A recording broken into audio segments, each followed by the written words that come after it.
பாட்டாளி மக்கள் கட்சிக்கு எதிராக அதிமுகவுக்கு ஆதரவாக காவல் நிலையத்தில் பிரச்சனை செய்த விடுதலை சிறுத்தைகள் கட்சியினர் என்ன நடந்தது என்பதை குறித்து விரிவாக விவரிக்க இருக்கின்றது இன்றைய காலம். பேரன்பிற்குரிய தமிழ் உறவுகளுக்கு வணக்கம். நான் உங்க கார்த்தி. பார்த்து கொண்டு இருக்கக்கூடிய பார்வையாளர்கள் சேனலை சப்ஸ்கிரைப் செய்தும் வெள்ளைக்கான கிளிக் செய்தும் ஆதரவு தரும்படி கேட்டுக்கிறோம். பாட்டாளி மக்கள் கட்சியினுடைய தலைவர் திரு அன்புமணி ராமதாஸ் அவர்களை குறித்தும் அவரது குடும்பத்தாரை குறித்தும் சமூக வலைதள பக்கங்கள்ல அவதூறாகவும் வன்மமாகவும் பரப்பி வந்த சேலம் மாவட்டம் ஓமலூர் அருகாமையில் இருக்கக்கூடிய பொம்மையாம்பட்டி கிராமத்தைச் சேர்ந்த அருண்குமார் என்பவரை பாமகவினர் கொடுத்த வழக்கின் பேர்ல ஓமலூர் காவல்துறையினர் கைது செய்திருக்கிறாங்க. இந்த நபரை விடுவிக்கணும்னு அந்த காவல் நிலையத்துல பெரும் பிரச்சனையில ஒரு கும்பல் இறங்கியிருக்கு.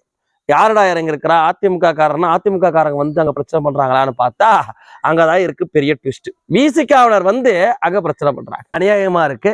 இப்படி அவதூறு பரப்புறவங்க சொந்த கட்சியா இருந்தாலுமே வக்காலத்து வாங்கிட்டு வரக்கூடாது. ஆனா விசிகாரன்னா அடுத்த கட்சிக்காரனுக்கு வக்காலத்து வாங்கிட்டு வந்திருக்கிறாங்க. எந்த அடிப்படையில் இவங்க வந்தாங்கன்னு பார்த்தாடா சமுதாய அடிப்படையில வந்தாங்க. என்ன அநியாயம் பார்த்தீங்களா? சமுதாய அடிப்படையில வந்தாங்க. அருண்குமார் இப்படியெல்லாம் எழுதுறதுக்கு அவதூறு பரப்புவதற்கு காரணமாக விசிகானர் இருந்தாலும் இருந்திருக்கும். விசிகானருடைய பேச்சை கேட்டுட்டு கூட அப்படியே அருண்குமார் அவதூறு பரப்பி இருந்திருக்கலாம். இன்னொன்னு, விசிகாவும் அதிமுகவும் கடந்த தேர்தலையே ஒன்னாதான் சந்திச்சிருந்தாங்க. சிதம்பரத்துல பார்த்தோம்னா திருமாவளவன் ஜெயிக்கணும்னு அதிமுக தாங்க மனக்கட்டுச்சு. இதோ விழுப்புரத்துல ஒரு சம்பவம் நடந்துச்சு. விழுப்புரத்துல பூத்துக்குள்ளாரே வந்து அதிமுக காரங்க ஓட்டு கேட்கறாங்க. அவங்க பானைக்கு கேட்டாங்களா ரெட்டலை கேட்டாங்களான்னு தெரியல. அதிமுகவினருக்கும் பாமகவுக்கும் வாக்குவாதம் வர்றப்ப விசிகாவினர் இடையில பூந்து கௌஷிக் இங்கேயும் வந்துட்டான்னு பிரச்சனை பண்ணாங்க. அந்த பிரச்சனை எங்க ஒன்றிய செயலாளர் மீது தாக்குதல் நடத்துற அளவுக்கு பெரிதாயிடுச்சு.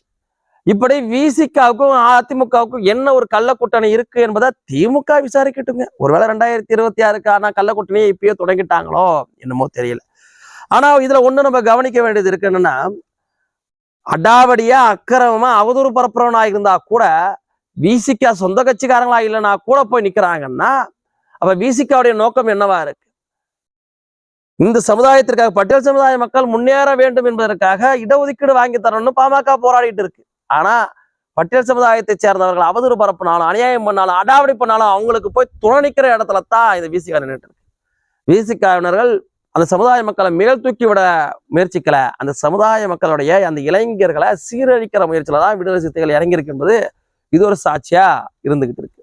அவ விசிகாவுடைய நோக்கம் அங்க என்னன்னா, பாமகவை யார் விமர்சிச்சாலும் யார் எதிர்த்தாலும் நாங்க வந்து அங்க நிற்போம். அதுல நியாயம் அநியாயம்லாம் பார்க்க மாட்டோம். எங்களுக்கு அதெல்லாம் தெரியாது என்பதுதான் விசிகாவோட நிலையா இருந்துகிட்டு இருக்கு. இந்த ஒட்டுமொத்த வன்னியர்களும் உணர்ந்துக்க வேண்டிய கட்டாயத்துல இருக்கிறோம். திமுக காரனே அடுத்த தடவை ஓட்டு கட்டினா விசிகாவை தூக்கி பிடிச்சிங்களே, அடுத்த தடவை எப்படி இருந்தாலும் அதிமுக பக்கம் விசிகா சாஞ்சிடும். திமுக காரன் அடுத்த தடவை ஓட்டு கட்டா கூட இத்தனை நாளா விசிகாவை தள்ள தூக்கி வச்சு கொண்டாடிகளை போய் அவங்கள்ட்டே ஓட்டு கேட்டுக்கலாம்னு சொல்லிடுங்க. அதிமுகவுடைய அடாவடிக்கு எடப்பாடியோடைய எல்லை மீறலுக்கு விரைவில் வன்னியர்கள் பதிலடி தருவார்கள். நன்றி.